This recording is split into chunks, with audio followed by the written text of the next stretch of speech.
मुख्य युद्ध स्थल मुख्य केंद्र लक्ष्मणगढ़ की से तैयारी बैठक में मंच के इधर बैठे हुए कार्यकर्ता और सामने बैठे हुए कार्यकर्ता अपन सभी लंबे समय से भारतीय जनता पार्टी काम कर रहे हैं। तो महाराज जी ने बातों बातों में एक विषय अपने ध्यान में दिलाया, 14 वर्ष की बात अपने ध्यान में तो कसक अपन सबके दिमाग में हो गई है कि नहीं? कसक सबके, कसक दूर भी करनी है, कैसे होगी? कैसे होगी? कोई दिल्ली से तो नहीं आएगा ना, वो होने दीजिए। आप तो अपनी बात करें। बीजेपी को बीजेपी के कारण ही हार सकता, दूसरा नहीं हारा सकता।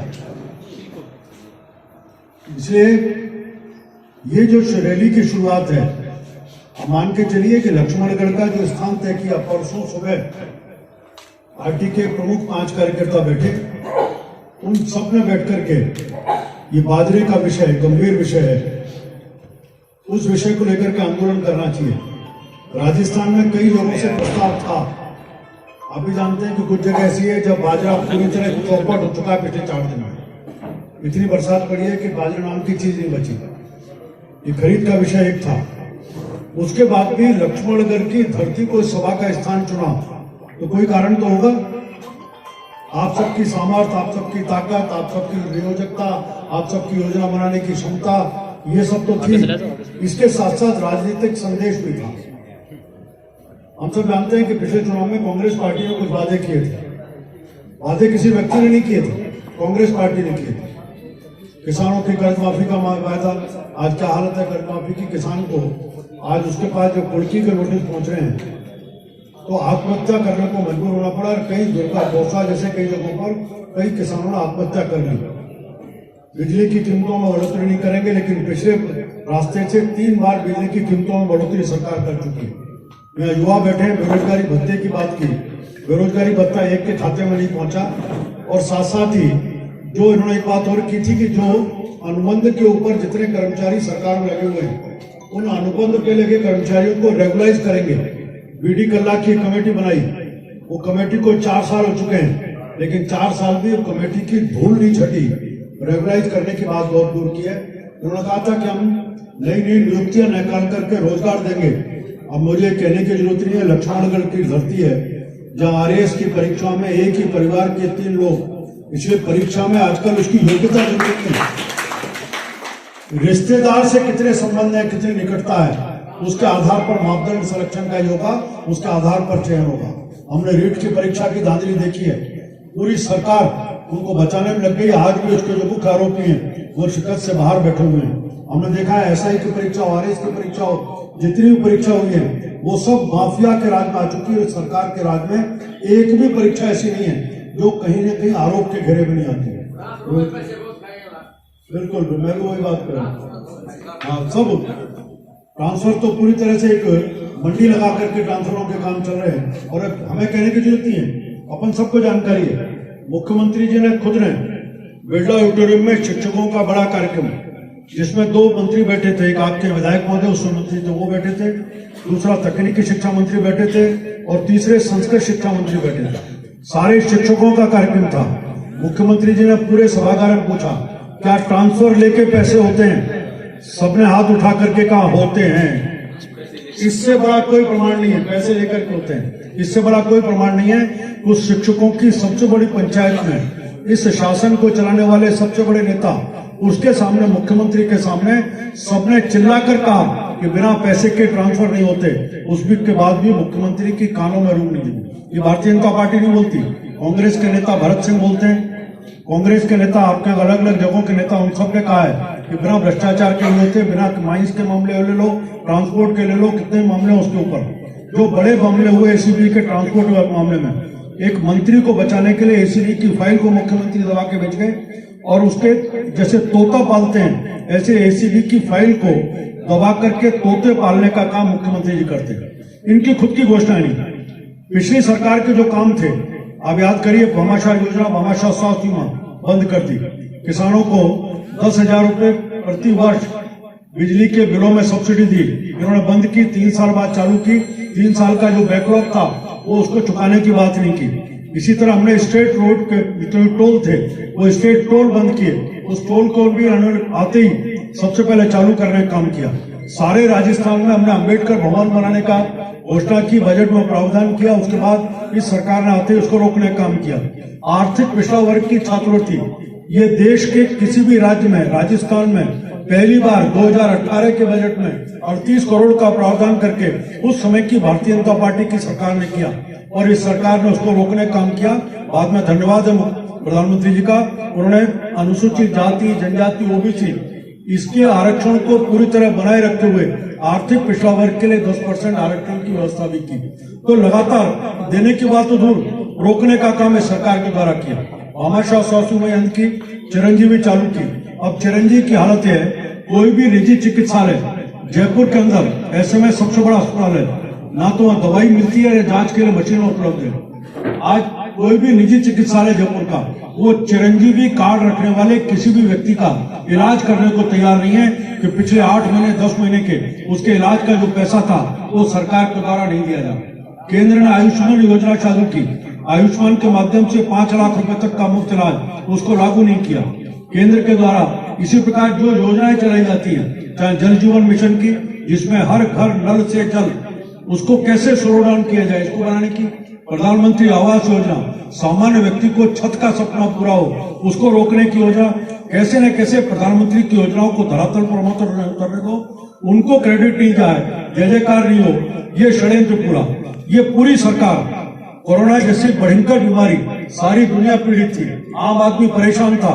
उस समय सरकार के मंत्री, आपके खुद के विधायक तक वो बाड़े में बैठे थे 5 स्टार 7 स्टार होटलों में, जिस समय दवाई के लिए, वैक्सीन के लिए, पीपी किट के लिए, इंजेक्शन के लिए आम आदमी संघर्ष कर रहा था, रोटी रोटी का मोहताज था। उस समय 5 स्टार में बैठ करके बड़े बड़े कैरम खेल रहे थे, फुटबॉल खेल रहे थे, वॉलीबॉल खेल रहे थे, और उसके मीडिया के माध्यम से सबके सामने फोटो आती थी।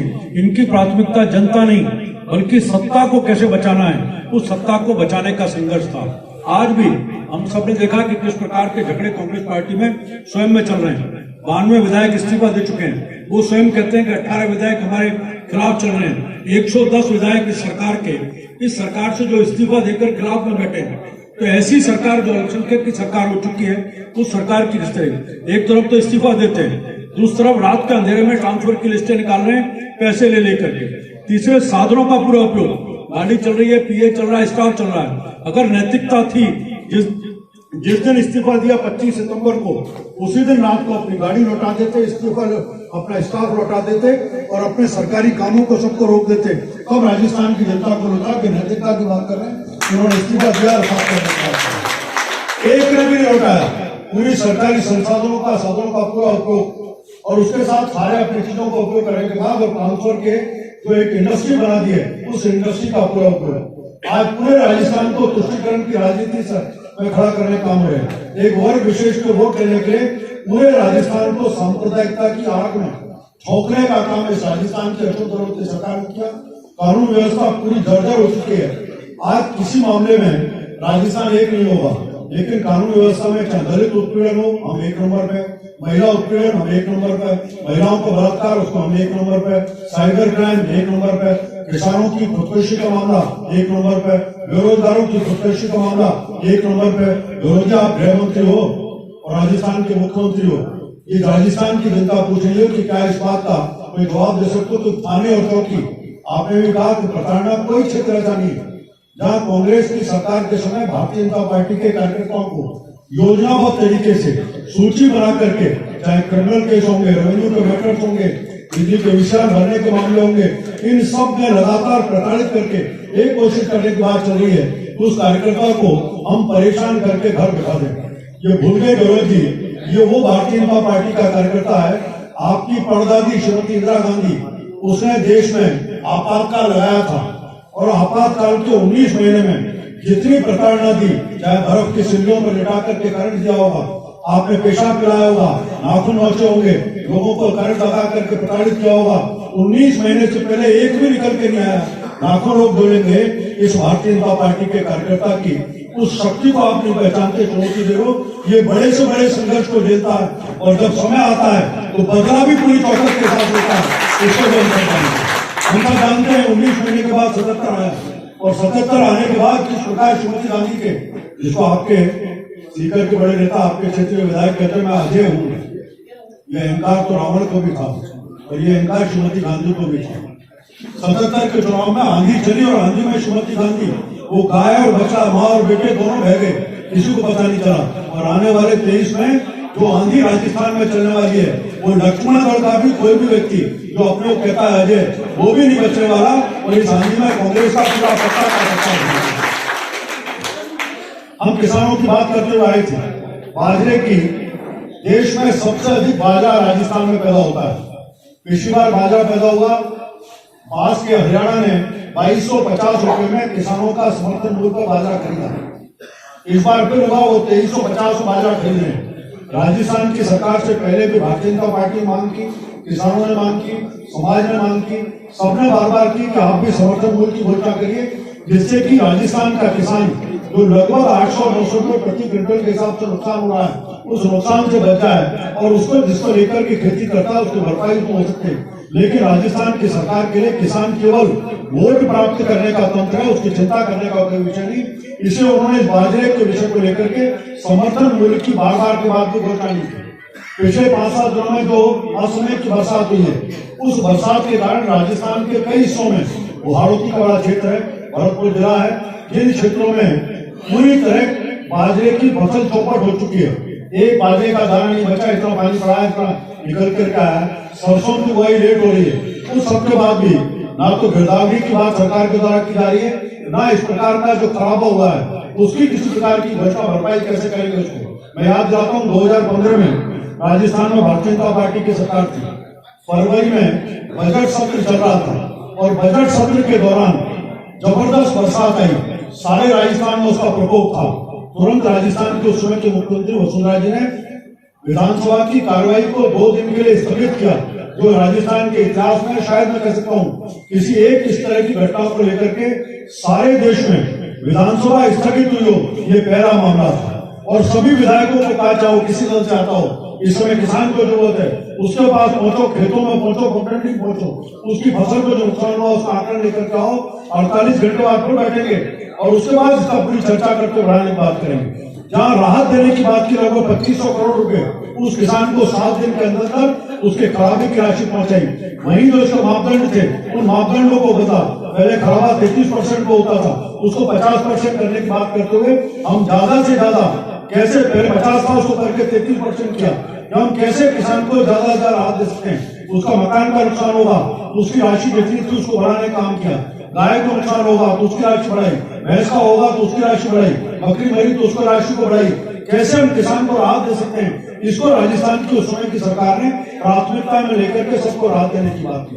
और ये वर्तमान सरकार है, किसानों की बात करती है, लेकिन किसानों के हितों के एक विषय के ऊपर भी चर्चा करने को तैयार नहीं, खुल बात करने को तैयार नहीं।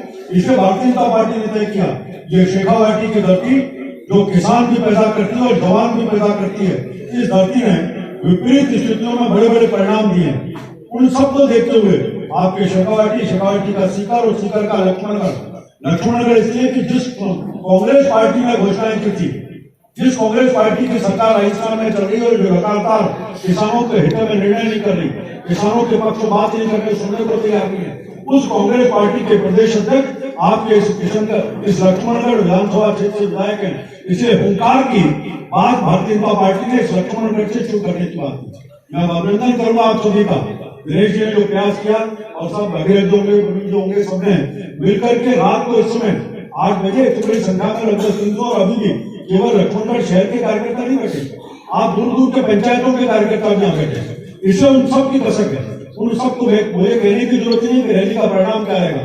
आपका चेहरा, आपका जोश और इस समय बैठ करके इस रैली की योजना के आपके सामने खड़ा करना, ये अपने आप में प्रदर्शित कर रहा है कि हम इस 4 साल का हिसाब पूरा चुकता करने के लिए रैली से शुरुआत करने वाले हैं। और इसका परिणाम होगा जिस दिन विधानसभा का चुनाव होगा, उस दिन लक्ष्मणगढ़ की सीट से कमल उदय होगा और कमल का निशान जीत करके जाएगा। आप देखिए मुझे लगता है कि सरकार की प्राथमिकता आजकल ना किसान है, ना युवा है, ना दलित है, ना महिला है, ना राजस्थान की जनता है, केवल अपनी सत्ता के संघर्ष में लग रहे हैं।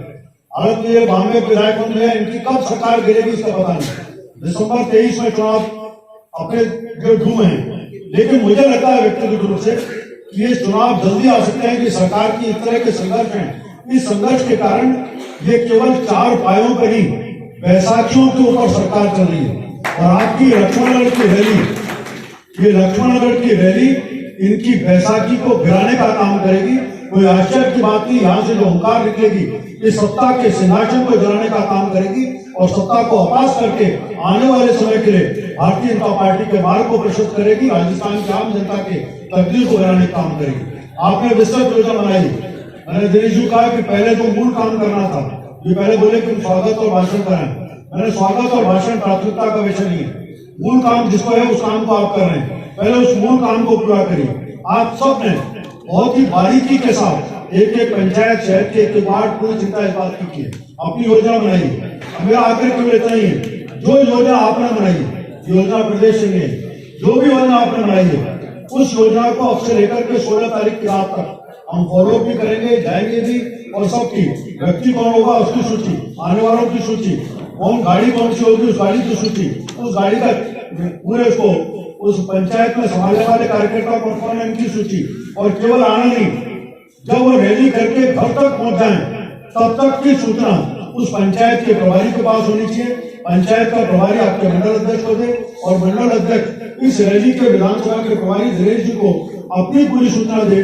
जो जो एक भी व्यक्ति आया था रैली में वो सकुशल घर भी पहुंच गया, इसकी भी सूचना अपने पास आएगी तो हम कहेंगे रैली सफल हुई। आज मुझे लगता है आप सबकी, क्योंकि लक्ष्मणगढ़ यहाँ बेटी की शादी लक्ष्मणगढ़ की है, बाकी सब सहयोग करेंगे। सीकर से जो कार्यकर्ता आएंगे, झुंझुनू से भी आएंगे, चूरू से भी आएंगे सारे जिला, लेकिन दारोमदार आपके पास है।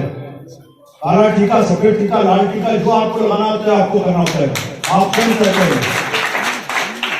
इसे एक बार 2 दिन का समय आप लोगों ने विपरीत परिस्थितियों में बड़े बड़े परिणाम दिए। इन विपरीत परिस्थिति के बाद भी सारा आतंक है, अराजकता है, आपकी प्रताड़ना बहुत हुई है और भी होगी। इस रोकने को रोकने के सारे प्रयास सरकार के सारे करने लगेंगे।